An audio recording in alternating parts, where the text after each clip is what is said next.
time, we should get started. So good afternoon, everybody. Welcome to the Clio Institute's Earth Day 2021 webinar series. We're super happy to have students and teachers from around Florida and outside of Florida joining us today.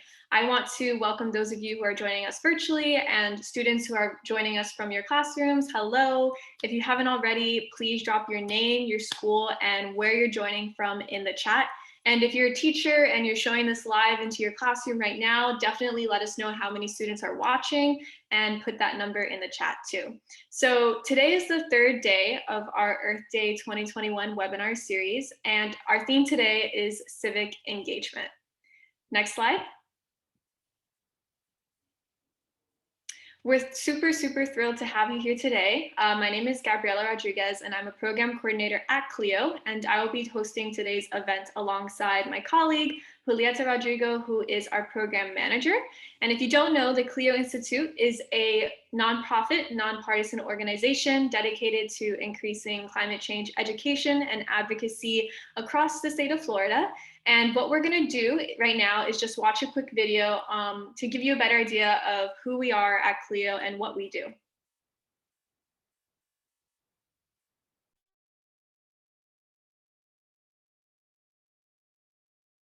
I want you to ask yourselves those tough questions, the ones we avoid: how we want to live, what do we want for our children, what do we want for our planet?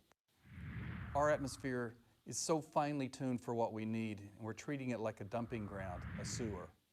The health impact of climate change is a global problem, and we see the results of that on a local level. If we fail to act now, then we will leave behind a fundamentally degraded planet for our children and grandchildren. I want you to ask yourself If we fail to act on climate. The Clio Institute was founded in 2010 with the drive to educate and empower South Floridians to act on climate. Founded by Caroline Lewis, a science teacher by training, her vocation led her to understand what was causing people's apathy towards the glooming climate crisis: knowledge. We're in the middle of the 6th mass extinction. Today, the Clio Institute is the #1 nonprofit organization for climate education, engagement, and advocacy. Through programs like the Clio Speakers Network, Clio trains people to become climate speakers by breaking down the science, impacts, and solutions. Clio's educational efforts are backed by a world-class expert advisory council of scientists, environmentalists, teachers, and government officials. While the world is already feeling the impacts of our changing climate, not everyone is feeling it the same way. Clio is a leader in the climate justice movement, providing the resources and tools to the most vulnerable communities in South Florida that are on the front lines of the climate crisis.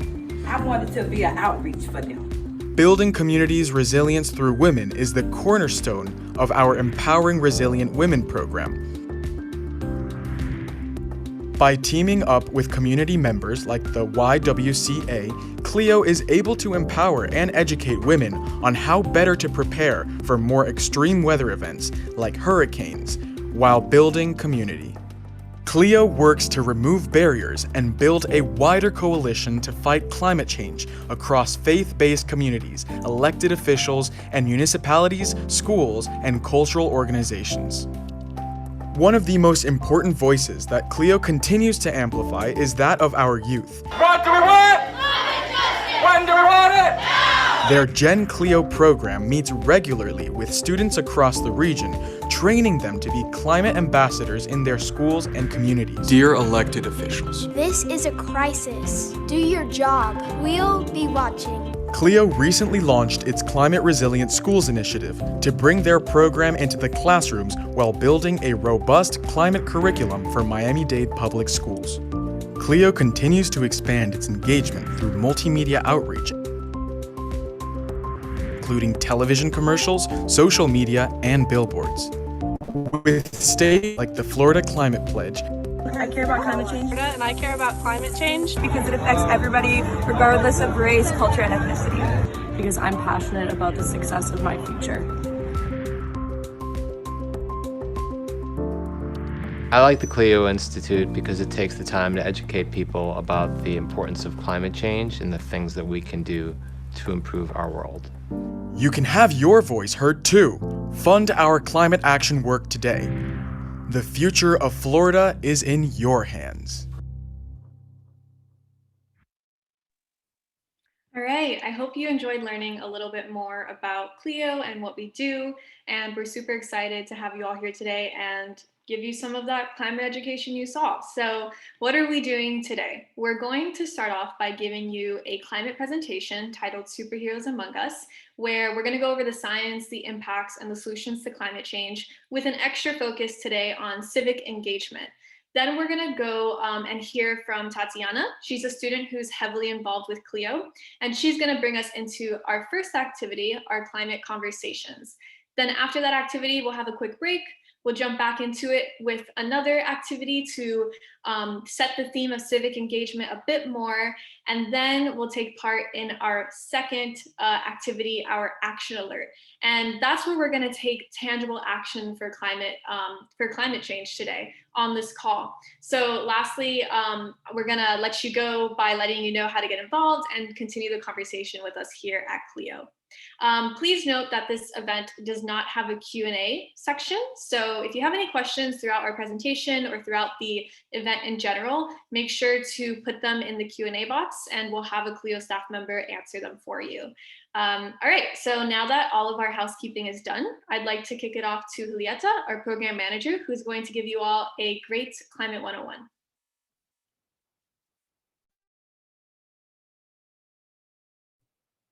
Thanks, Gabby. Hi, everybody. My name is Julieta. I am a program manager at the Clio Institute. And like Gabby mentioned, I'll be giving a climate presentation today.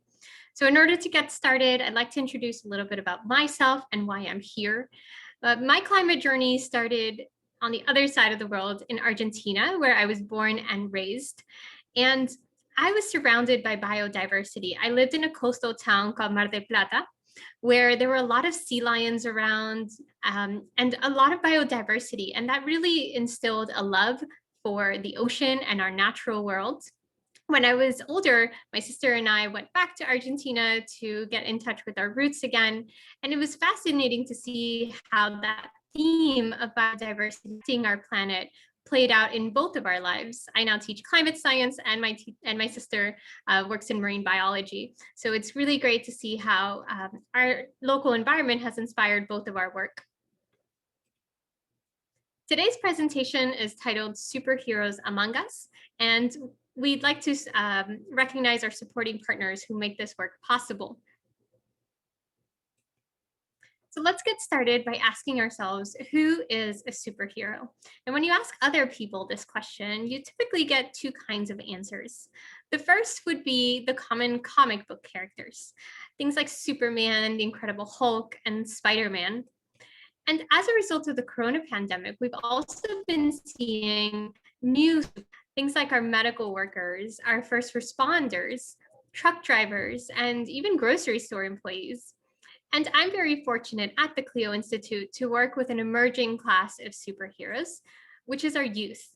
And youth have really been at the forefront of the climate movement, and they're using their voices and their skills and their stories to keep accountability to officials and make sure that they're acting with urgency for everything that we're seeing on our planet.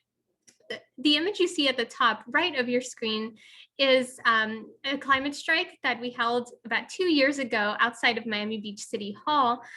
Clio worked with a lot of other local organizations to bring awareness for the climate crisis and hold our elected officials accountable. On the lower left, you see a picture of Greta Thunberg, who was a 16-year-old student from Sweden. And Greta's actions in Sweden really catapulted a huge movement. So many people were inspired by her. And in order to understand, why students and youth went on strike and who are all the players involved, we're going to take a look at what is the climate science telling us and why does it matter. And there really are so many youth involved in this movement. In addition to these pictures, you see leaders from all over the United States. These are a couple that the Clio Institute has worked with, from Isra, who founded the U.S. Youth Climate Strike, Jerome, who's a climate activist who now works alongside the White House initiatives. We have Shutsakat Martinez, who is a youth director of Earth Guardians and is actually a plaintiff in a case that I'll share later on that's suing the national government for inaction on climate change. And then lastly, we have Jamie and Nadia, who are co-founders of the 0 Hour movement that's all about climate justice and education. So let's get started from the beginning. How do we know that we are in a climate crisis, and what does climate even entail? Let's define weather versus climate. Weather refers to the conditions of the atmosphere over a short period of time, and it can change within minutes or hours. So 1 hour it can be sunny, the next hour it can be rainy. That's weather.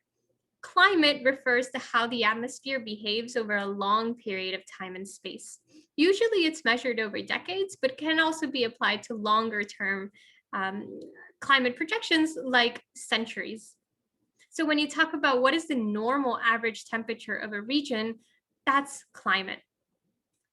And scientists who study the climate also study how climate is regulated on our planet. And that's where the greenhouse gas effect comes in.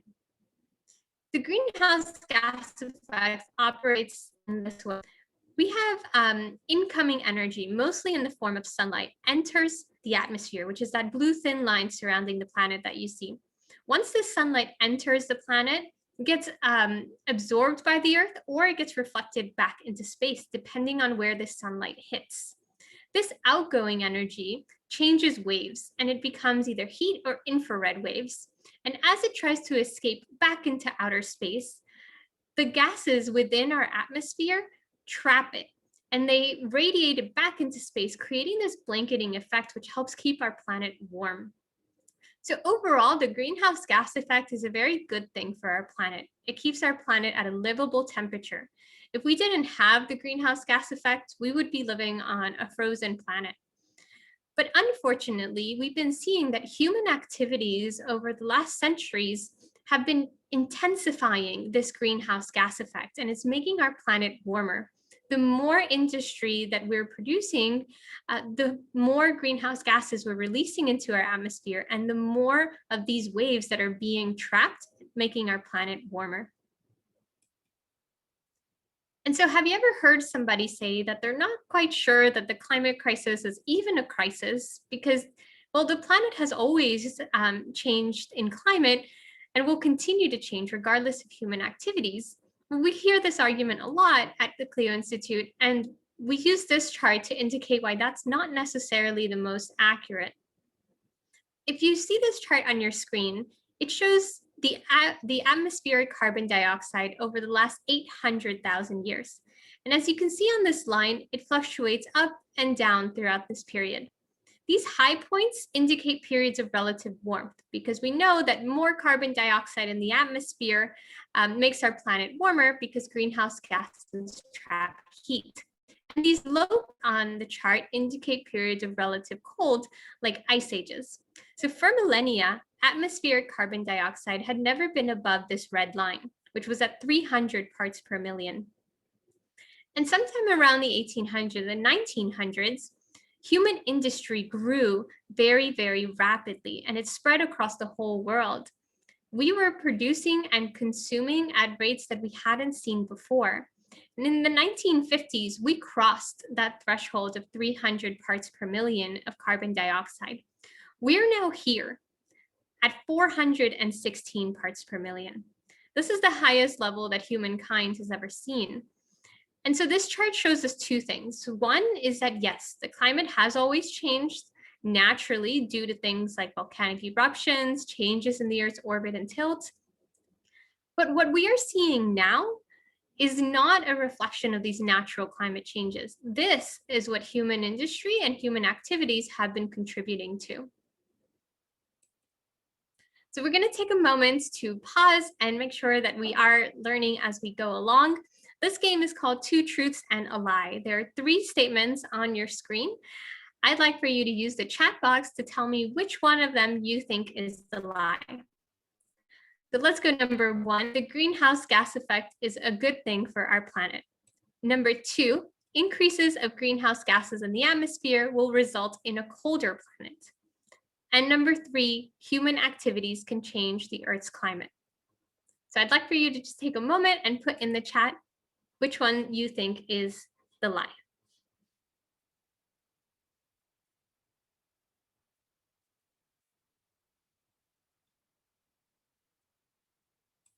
All right, I am seeing a lot of answers coming in, and there seems to be a consensus.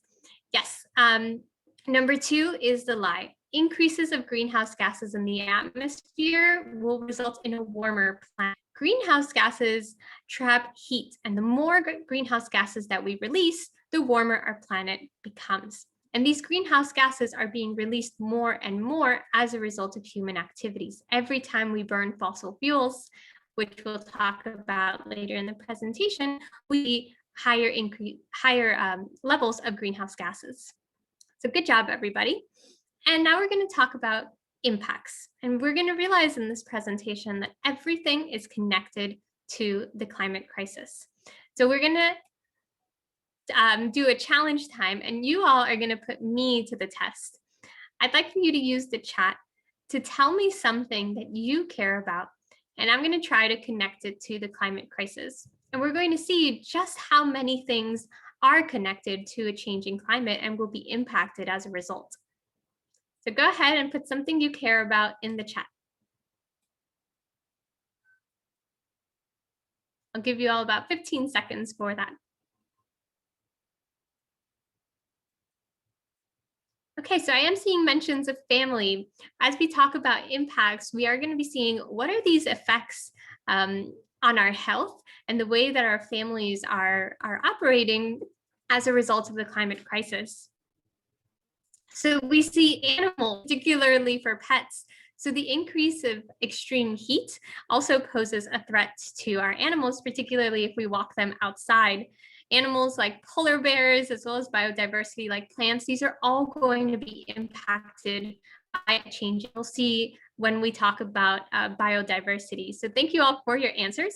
And if there's something that you mentioned that I didn't mention in this activity, go through the presentation with me and see if you can spot how the things that you care about will be impacted.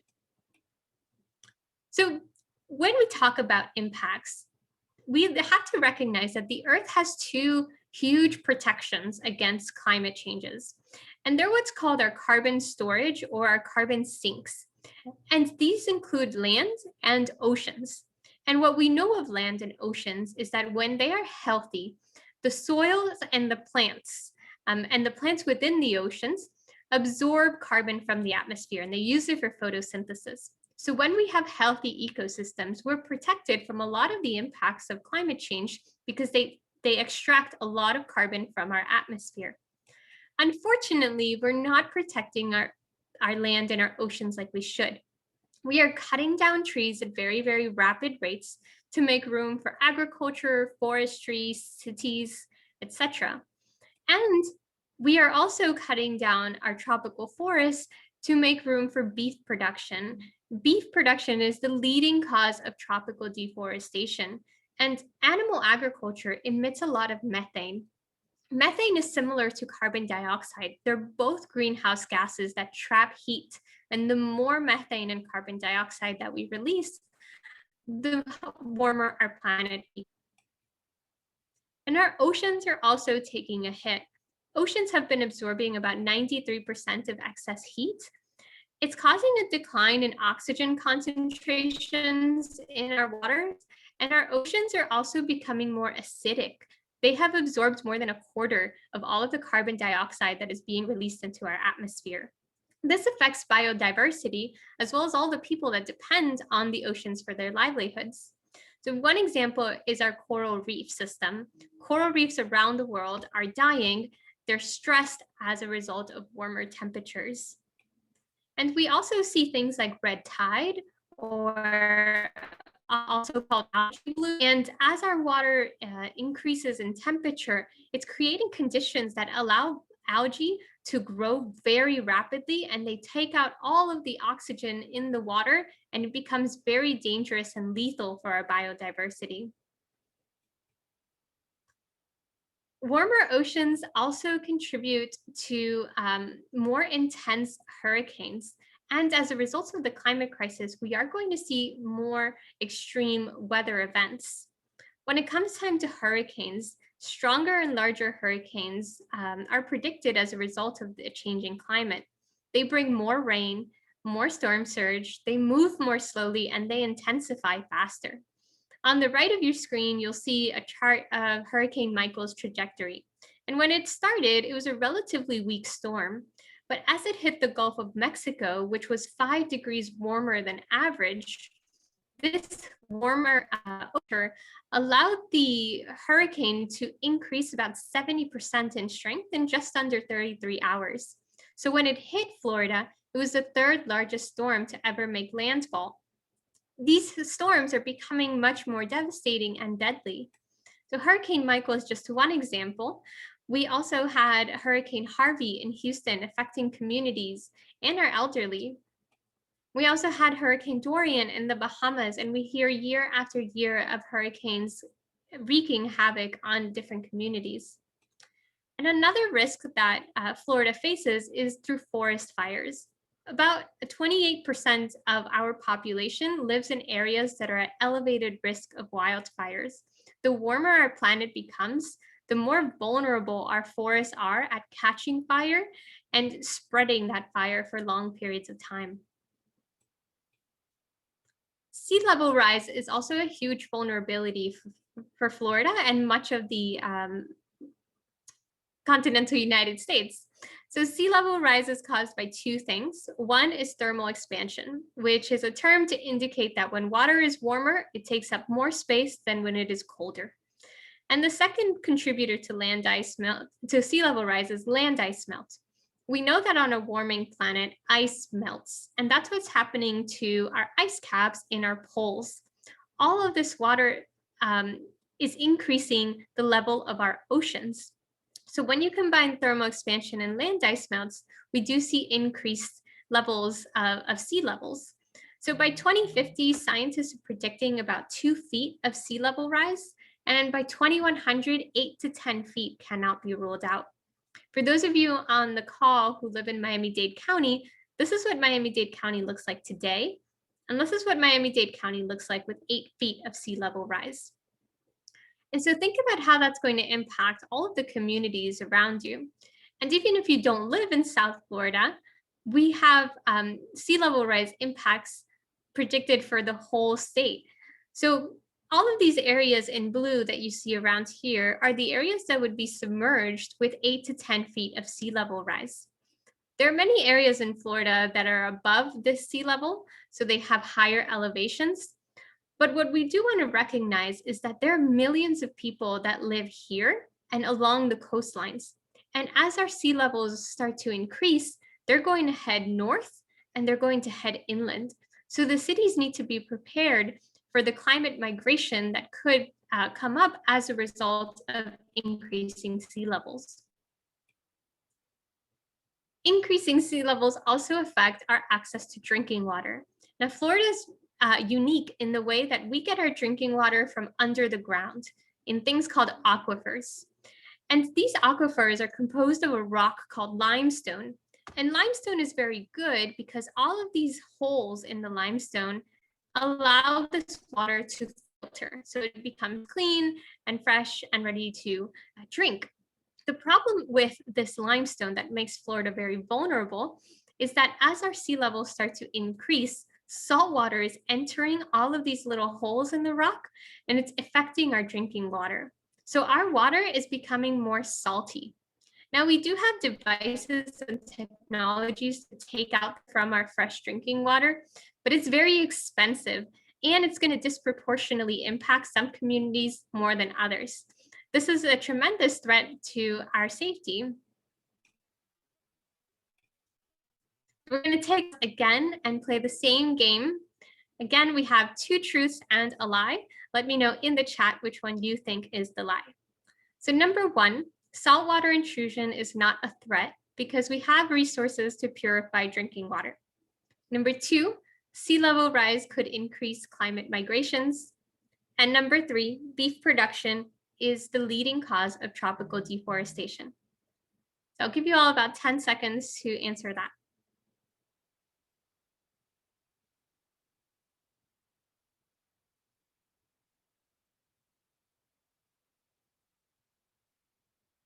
For those of you who answered number 1, saltwater intrusion is not a threat because we have resources to purify drinking water. That is a lie. Definitely a threat, both because of the effects that this is going to have on the price of our access to drinking water. A warming planet also indicates more heat. And in Florida, we're very vulnerable to heat. Heat impacts our health and can make us more vulnerable to things like stroke and cardiovascular disease. And if there are any student athletes on the line, did you know that heat-related illnesses are the leading cause of death or disability among high school athletes? This is something that's a great concern to everybody in Florida. The charts on the top right of your screen show the heat danger days. This is when a heat index, which measures temperature as well as humidity, goes above 105 degrees. And scientists are predicting that about a third of the year is going to be a heat index above 105 degrees. So by 2030, we're looking at 126 days in Miami. And Miami's not alone. We have Tampa on a similar vein. We have Orlando on a similar vein as well. And much of the other Florida cities are going to be affected by extreme heat. And let's take a moment also to recognize the increased vulnerability of those who work outside, where their livelihoods depend on. People like our agricultural workers or our construction workers, they're also at tremendous risk.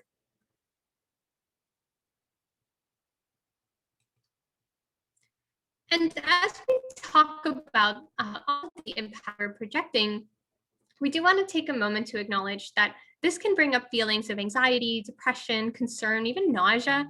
And so eco-anxiety is very common in our youth, and we want to recognize that you are not alone if you feel that. What we do want to invite you to do is to channel those emotions into civic engagement. We've seen that civic engagement has allowed youth to overcome much of their fears and concerns about the future because they see the positive changes as a result of their activism. And at Clio, we'd like to share something called the 3.5% rule of change. And this was a study done by academics where they analyzed the social movements of the past. Things like the Vietnam War protests or the civil rights movement.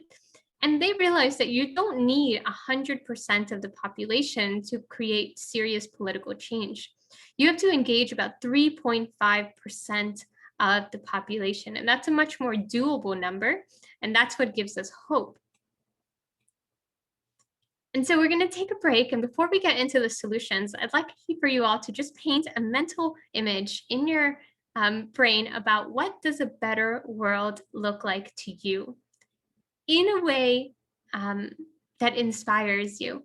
What are you looking forward to in a better world? So put that in the chat and use it to share a couple of words.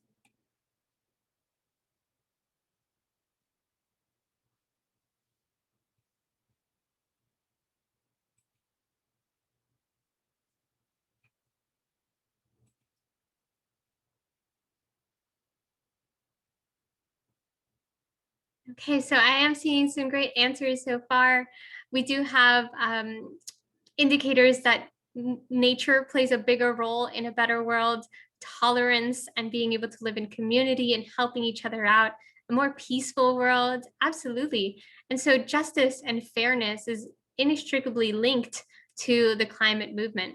As we go about into the solutions, I invite you to take this image of what this better world could be and how you can play a role in making that come to reality.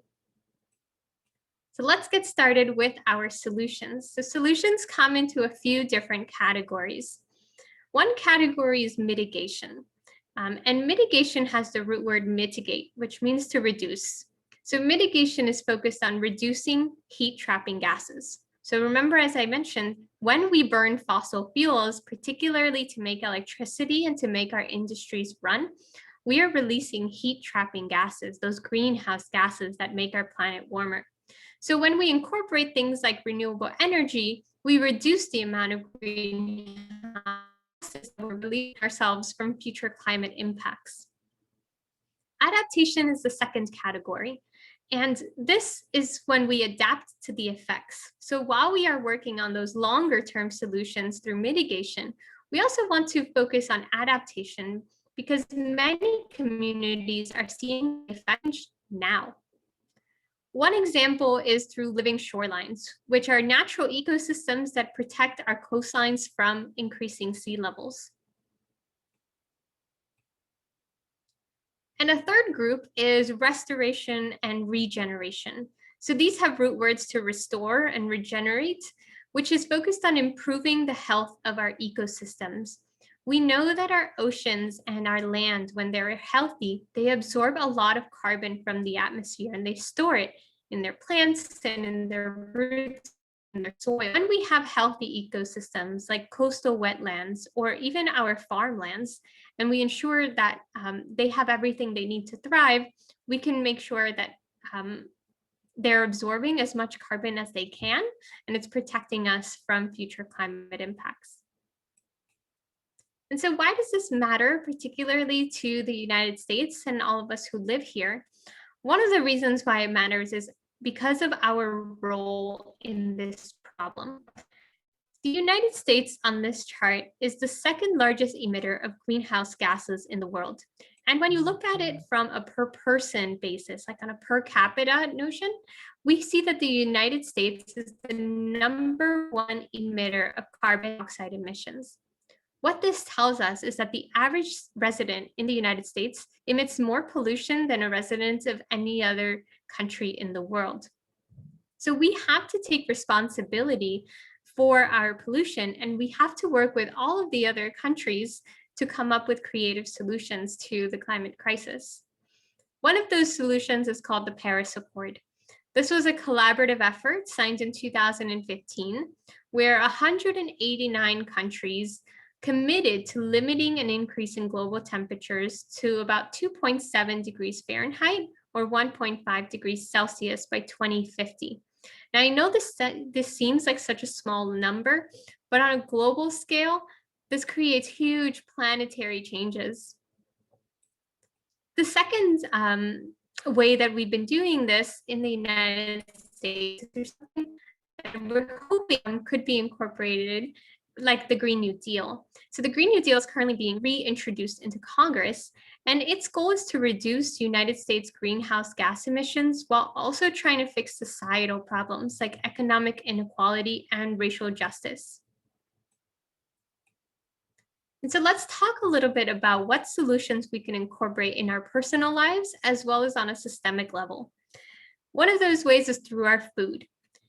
We know that plants absorb carbon from our atmosphere. And so incorporating more plant-based meals means that we have a lower carbon footprint in our diets.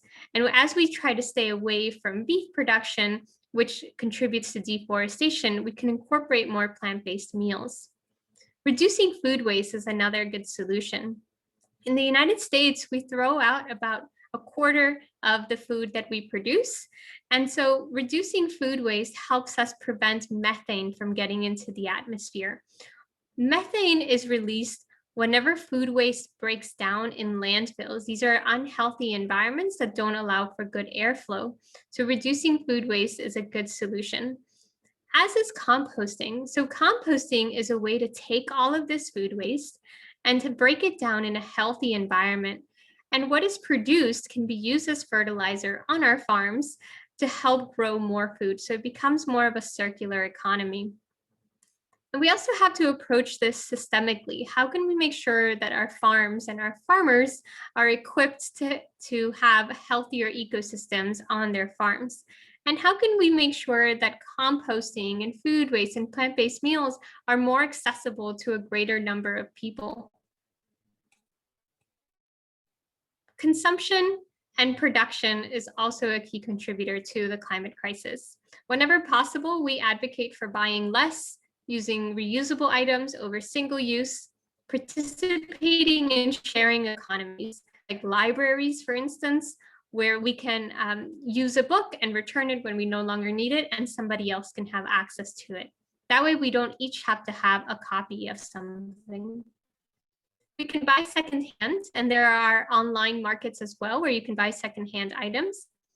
Local, ethical, and sustainable products whenever possible, and recycling, of course. Our energy is a key contributor to the climate crisis. We burn a lot of fossil fuels to run the systems that we use every day. At home and in our personal lives, we can reduce our own energy consumption. And we also want to push forward policy changes. One of the ways is using our land in a much more efficient way. So here on the right of your screen, you see parking lots. One is in Miami, Florida, and the second one is in Atlanta, Georgia. And what you can see in Atlanta is they have a much more effective use of space. They're using solar panels to generate electricity, and they're also providing shade to the cars underneath. Using the power of your future is also a good solution. We need candidates that understand climate change and the urgency for action. We invite you to get involved with the issues and consider running for office as a career. And there is a lawsuit to the United States government where 21 youth are suing them for knowingly causing climate change and for violating their rights to life, liberty, and property. This lawsuit is also happening at a state level. There are students that Clio has worked with as well, suing the state of Florida for inaction on climate change. And we invite you to get involved. They are part of our Children's Trust, and they need help amplifying their efforts. If that's something that interests you, we encourage you to check that out. And lastly, I want to invite you to partner with the Clio Institute. We have a climate resilient schools program where invitations to classrooms, both virtually and in person. We have a teachers network that equips teachers to incorporate climate into their curricula, regardless of the subject that they teach. We also have climate lesson plans, if any of you are interested, that are aligned to the Florida state standards. And lastly, we offer a climate leadership information program. This was a program that was inspired by a high school student that we collaborate with who wanted to see more climate literacy on campus. So we have this program in 13 high schools so far, and we have enrollments open for the fall semester. If you're interested, you can email Gabriella to find out more information. I'm to pass it over to Gabriella, who's going to introduce our next speaker. Thank you so much for your time, and let me know if you have any questions. Thank you so much, Julieta. I hope all of you learned a thing or two about climate from that wonderful presentation, and we're definitely going to put what you learned to action later on. But before we do so, I want to welcome a special guest. Her name is Tatiana. Tatiana is a CLIP coordinator at Terra Environmental Research Institute, which is actually my old high school, so this is really cool for me too. She's going to tell you a little bit about the incredible things that she does for climate education with Clio. And with that said, take it away, Tatiana. Good afternoon, everyone. My name is Tatiana Lowe. My pronouns are she, her, and I'm an 11th grader and CLIP coordinator at Terra Environmental Research Institute. Caring for the environment has been a passion of mine since an early age, but more recently, the environmental program at Terra has enlightened me to the urgency of working towards solving problems related to our climate crisis. Classes at Terra have made me even more mindful of the vast issues that plague our environment, from subjects like deforestation to eutrophication. I got involved in CLIP this year when my zoology teacher, Mrs. Echeverry, asked if I wanted to establish this club with her at my school. I was already a part of Gen Clio at the time, and I was delighted that she contacted me to bring CLIP to my school. At Terra, I believe the students who are in the environmental program receive ample knowledge about the climate crisis. However, the engineering and biomedical students do not, unless they opt to take the AP environmental class that we offer. The CLIP program has allowed us to present knowledge and build climate literacy throughout the entire school population. As CLIP coordinator, I helped scout students who showed interest in the program. I monitor my group's progress and make sure that they complete the tasks that I assigned to them. This month for Earth Week, we're focusing our Earth Day campaign on the many issues that our oceans face. We will address the science, urgency, and solutions behind topics such as sea level rise, ocean acidification, and pollution. Our campaign will be fully online through our CLIP Instagram account and will hopefully create engagement with students from our school. Teachers and students, you should bring CLIP to your schools as it introduces the climate crisis to your peers and students who might have little to no climate knowledge. CLIP has changed my school for the better. It has given those who aren't in the environmental program a chance to learn about the climate crisis and empower them to act. Through CLIP, we advocate for climate action and create meaningful change at our school and communities through project initiatives. It gives students the opportunity to make our voices heard. Now, I'd like to lead us into our next activity. In CLIP, we hold conversations about the climate crisis among our peers because climate conversations are key solutions to the crisis. Right now, we're going to do exactly what CLIP students do, start climate conversations. Thanks for listening, and I'll pass it back to the Clio team. Thank you so much, Tatiana. So, like she said, next slide, please. It's time for us to start some climate conversations. So before we do, did you know that 72% of Americans believe global warming is happening, but only 35% actually discuss global warming at least occasionally? That's a really big problem because we need to talk about this issue to begin acting on this issue. And so that's exactly what we're going to do today. Next slide. We're going to start some climate conversation. So this is our first activity, and I want you to pay attention because the first person who actually completes this activity will get a $20 gift card to 3 different options, and we'll reach out to you afterwards. So make sure you're paying attention. I want to ask you all, what is the most meaningful thing that you learned today during our climate presentation? Go ahead and put it in the chat. Let us know what was the most meaningful thing that you learned today during our presentation. It could be a fact about extreme heat, or maybe the way that climate change impacts human health. Natalia says, how we can lessen our carbon footprint. Yeah, that's a great one. Or possibly about the way sea level rise is impacting your community in Florida. Yep. The importance of passing on information and starting communications, exactly. And that aligns really well with what we're about to do. Okay, so now that you've thought about what's the most meaningful thing you've learned during our presentation, I want you to take out your phone and text that statement, that fact, that thing that you learned to somebody you love. So for example, you could text your mom and be like, hey mom, did you know that the last 5 years have been the hottest on record? I learned this today during a presentation. So go ahead, we're gonna give you some time to take out your phone and text somebody that you love a thing that you learned today. And you can hit the next blurb, Huli. So this could be a mom, a dad, brother, neighbor, even a group chat, which would be great. You can get multiple people in one go. Okay, so now that you've texted somebody or you're texting somebody, let us know in the chat who you texted. Who was that person? Was it your mom? Was it your uncle? Was it a neighbor? A colleague? A best friend? I'm seeing friend, group chat, a friend.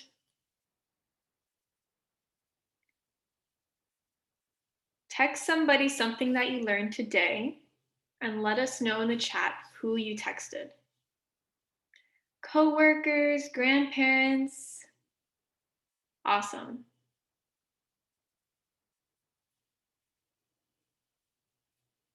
Great, so I'm just gonna give a few more moments for everybody to do this. Think of the most meaningful thing you've learned today so far. Take out your phone and text somebody you love that thing.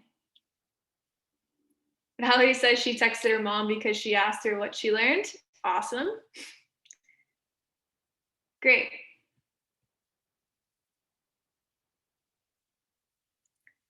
Okay, next slide, Huli. So now I want you to take a screenshot of that text conversation. And if you didn't hear me earlier, The first person who goes through this activity and completes it will get a gift card. So make sure you're paying attention because this is where it starts to pick up. So after you've texted somebody something that you learned today, I want you to take a screenshot of that text conversation on your phone. Just save it in your photos and hold tight for the next part. And if you haven't put it in the chat yet, definitely let us know who you texted.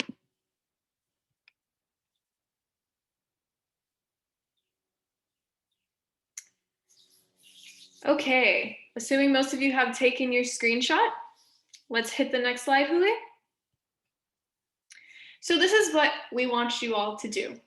Take that screenshot and post it on Twitter or Instagram, and go ahead and tag the Clio Institute and use the hashtag Clio Institute.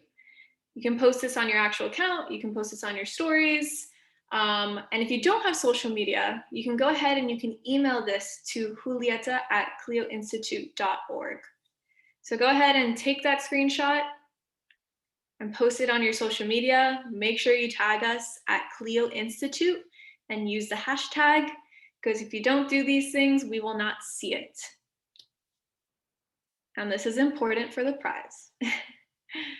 And again, if you don't have social media, you can go ahead and you can email it to julieta@clioinstitute.org right now. All right, I'll just give you all a few more moments to do so.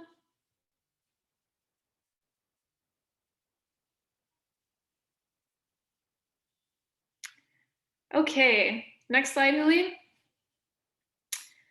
After you post this screenshot on your social media, and if you sent an email, you will get this later in reply, but you will be getting a resource in response from Clio. So we're going to reply to your post on social media, and we are going to give you a resource. It's a Google form that will help you continue this conversation with the person that you texted. So it's a bunch of questions to gauge their knowledge about climate change and gauge their urgency around the issue and what we should be doing about it.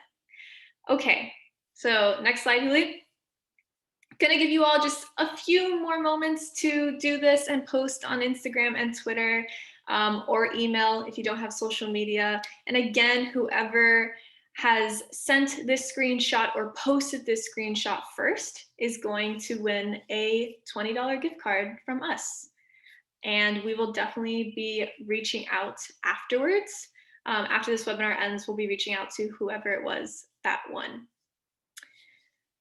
Okay. I'm not on social media right now, but I can only imagine that a bunch of you are posting, and we'll make sure to reach out to whoever posted first or emailed first. Okay, let's move on to the next portion of this webinar. We are now going to take a quick break, but to take this break, we're actually going to play a really beautiful protest song that was made in response to the Dakota Access Pipeline, which, if you don't know, is an oil pipeline that has had many harmful consequences on the environment, our climates, and various cultures. And so we'd love for you all to take a listen during this break. Not required, so if you need to use the bathroom or drink water or something like that, feel free to use these next 3 minutes. We can be whatever we have the courage to see. And that statement and this message is definitely something that we want you all to resonate with today. We can create a better world where we stop the climate crisis and we protect the people and the places that we love in our communities, but we definitely have to demand it and we have to take action. So that's exactly what we're going to do today. We're going to take climate action. And just to give a little bit more back, set the theme a little bit more, as you saw in our presentation, there are plenty of individual actions that many of us can take to reduce our carbon footprints in our homes. But there's also an incredible amount of change that can come from collective action and being civically engaged. And that collective action is driven by each of us taking part in our communities by attending local government meetings to speak about climate change, reaching out to our elected officials, making sure to vote for climate leaders when you can vote, and participating in different marches and strikes and talking to other people about this and mobilizing your community around this issue. These are all examples of civic engagement, and we need to partake in that to solve the climate crisis at a more systemic level. And so I want to ask all of you, how many of you have actually contacted your elected officials before? So we're going to go ahead and take a poll to find out. So for students on the line, you can go ahead and answer this poll. Teachers online, you can go ahead and answer this poll. And if you're a teacher, go ahead and gauge your physical classroom and see what the majority of them say. But definitely let us know, have you ever contacted an elected official before? All right, and the answers are starting to come in. I'm happy to see like a 50-50 balance so far. On our last two webinars, those definitely, most of the answers were no, that people haven't contacted elected officials before. So let's keep those answers coming in. I see that no is picking up, which is expected, no worries. All right, just gonna give a few more moments for all of you to answer. If you have ever contacted an elected official before, so this could be a phone call, an email, speaking to an elected official in person. Okay. Just a few more moments. I see no is still in the lead. Renee says 50-50, much different from the past 2 days. Yeah. All right, let's go ahead and end that poll. So 58% of you have not contacted an elected official before, and honestly, that's the least amount we've seen so far. So this is actually not expected, which is great. But regardless, we are going to bring that percentage of people who have contacted an elected official before to 100%, because that's what we're going to do right now. So next slide, Julie. We at the Clio Institute use something called an action alert. And this is a quick and effective way for us to voice our concerns to our elected officials. And we're going to use this tool to ask our elected officials today to pass a climate emergency declaration for their county. And if you don't know, a climate emergency declaration is a commitment that a county or a city or a country can make to promise that they're going to take action on the climate crisis by ensuring to their community that they switch to clean and renewable energy, and that they recognize that this is an existential threat to our communities. My activism actually started when I helped pass a climate emergency declaration for the city of Miami. I went to a local government meeting one day and I just spoke about the reasons that I cared about climate change as a young person in Miami, and how I felt that climate change was going to impact my future and the people that I love and the places that I love.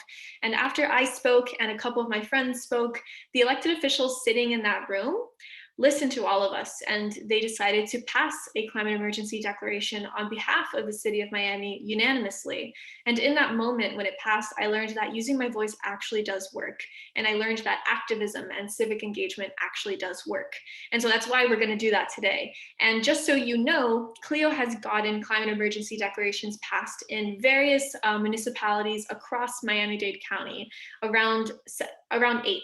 And but we want entire counties in our state to declare climate emergency declarations, because if an entire county declares a climate emergency declaration, it encompasses the cities and municipalities underneath it as well. So we want Miami-Dade County, Broward County, Leon County, Orange County, Palm Beach County, all of these counties to pass climate emergency declarations and recognize the threat of this issue. Okay. So that being said, how are we going to do this? Well, again, we're going to use our voices and we're going to use our action alert. So the first thing that you all are going to do, if you have a device or a phone or a computer, you can do this in your physical classroom. If you're joining us virtually, you can just open up a web browser and do this on the side. The first thing you're going to do is you're going to open this link. It's bit.ly/Clio Earth Day, and capitalization is really, really important. So make sure you spell it just like you see it on your screen. It's also in the chat, so you can copy and paste it. You're going to open that link. And when you open it, you're going to see that there are different tabs on the top of the screen, different green tabs. Each tab represents a county.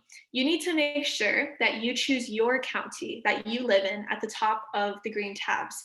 This will make sure that the message you send to your elected officials actually go to the right elected officials, right? If I live in Miami-Dade County, I want my message to go to the politicians in Miami-Dade County, not in Leon County. And if you are in Tampa, if you're in Hillsborough County, just we know that that county is not here. That's because those elected officials do not have their email addresses on public record. So what you can do is Google the name of your county, the name of your, the mayor of your county, the commissioners of your county, and you can quickly find a form where you can submit this message. And again, this is something that you can do after this webinar. You don't have to do it in this exact moment of time if you don't have the time. And also, if you're joining and you're not from Florida, like our folks from New York, this is still something that you can ask your representatives in New York to do as well, or wherever you're joining from. And so, okay, after you've opened the link and you chose your county at the top, next slide, Huli, you are going to scroll down and you are going to see that you need to fill out your information. So that'll just take you a few moments. Put your name, your address, your email address, your state. Next slide. And then after you fill out that section with your personal information, this is the fun part. This is the actual part of the activity we want you to do on the call. You are going to see a pre-written message. And this pre-written message basically it's asking for those elected officials in your county to support a climate emergency declaration. And so you'll see that we created this message, but you're going to see that there's blanks and there's brackets in this message. And it's extremely important that what you do is you fill in those brackets you fill in those blanks and you type where those brackets are, and you fill it in with your personal information, with the stuff you learned today, with your climate story and your connection to climate change and why you're even doing this. And make sure when you fill in this pre-written message, you actually remove the brackets, so erase the parentheses so that it looks like one cohesive message that you typed entirely. So once you've finished filling out this message, you are going to hit that big blue button that says add your voice. And that means that this is going to be sent directly to the inboxes of your elected officials in your county. So the message that you just put together is going to go straight to those people, and you're going to directly ask them to pass a climate emergency declaration. Okay, so now that you have all of the instructions, we are going to spend about the next 12, 13 minutes on this activity. So you will have all of that time to type up this message, personalize it, and go ahead and send it to your elected officials. So we will come back in about 12, 13 minutes. And for now, let's work on this together the next 2 weeks. So you can definitely finish it after you hop off this call and hit that add your voice button, or you can complete it sometime over the next week or so. All right, so with that said, we're going to wrap up by me sharing with you how you can continue the conversation with us here at Clio.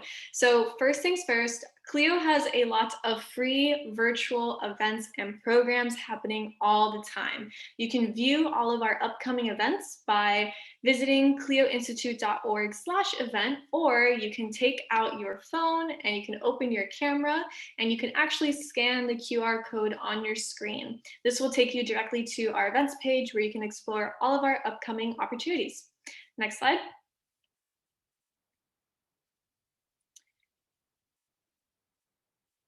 We also have a webinar coming up that's entirely focused on climate change and biodiversity. So if this is a topic that you're really interested in, join us on April 29th at 5:30 p.m. We're going to be talking about biodiversity and how we can protect it and how we can live in more balance, with better balance with nature. So this event you can also find on our events page. It's on April 29th. So that's clioinstitute.org/events.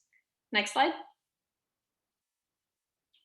I also want to take some time to quickly invite you to a few of our programs. I help manage a program called CLIP, which our student speaker Tatiana spoke about, and it stands for the Climate Leadership Information Program. In CLIP, high school students in Florida become certified Clio climate speakers to teach their fellow students about climate change and increase climate change awareness on their campus. So if you're interested in this program, it is for high schools. Please email me at gabriella@clioinstitute.org. Next slide. And And also, we also have our CLIP students currently running their Earth Day campaigns online right now on social media. So we are currently amplifying these campaigns. They're teaching their communities about different topics in climate change, from fast fashion to plastics to sea level rise. And so we'd love if you can go on social media, mainly on Instagram, and support these students in our CLIP program by go ahead and you can follow us at CLIP Clio on Instagram. That's where we're amplifying all these campaigns, and you can also follow them through any of these accounts that you see on your screen. Okay, next slide. So much like the presentation that Julieta gave you all today, we also give climate presentations to classrooms virtually for now.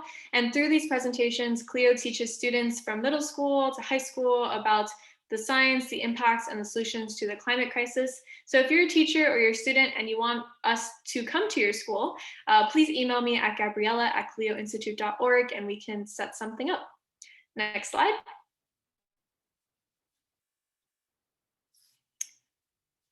Our next program is Gen Clio. So if civic engagement is something that you want to participate in a little bit more, this program is definitely for you. Gen Clio is our youth advocacy program, and it is actually led by Julieta and some other staff members. Through Gen Clio, students of all ages adopt and apply advocacy skills to increase their civic engagement and contribute to climate policies in our communities. And so we'd actually love for you to join our next meeting in May. Hit the next slide, please. There is no prior knowledge needed to join Gen Clio. We want you to join us and take part in this engagement with us. So our next meeting is taking place on May 5th at 4 p.m. You can register by scanning the QR code on your screen again, or you can also go to our events page, clioinstitute.org/events, and you can find it there on May 5th. Next slide. And finally, we've also got our Climate Speakers Network program starting up again. And this is a program where you can become a certified Clio climate speaker. And through CSN, you would basically go through an online certification program where you would learn about how to communicate the climate crisis, just like you saw us do here today. So this program builds your confidence in climate change communications by breaking down the science, the impacts, and the actionable solutions that we have to tackle this issue. So if you want to take part in our next cohort, you can go ahead and scan the QR code on your screen to register. And you can also go to our website, clioinstitute.org, and go to our Climate Speakers Network tab. Okay, next slide. And that is about it. So on behalf of myself, Julieta, and the entire team at Clio, I want to thank everybody for joining us today. It was a pleasure to teach you more about climate change and to help you take action. I hope to see you at one of our upcoming events or programs. And yep, that's pretty much it. So we hope you have a wonderful day. Thank you so much for coming. Thanks so much. Have a great day, everybody.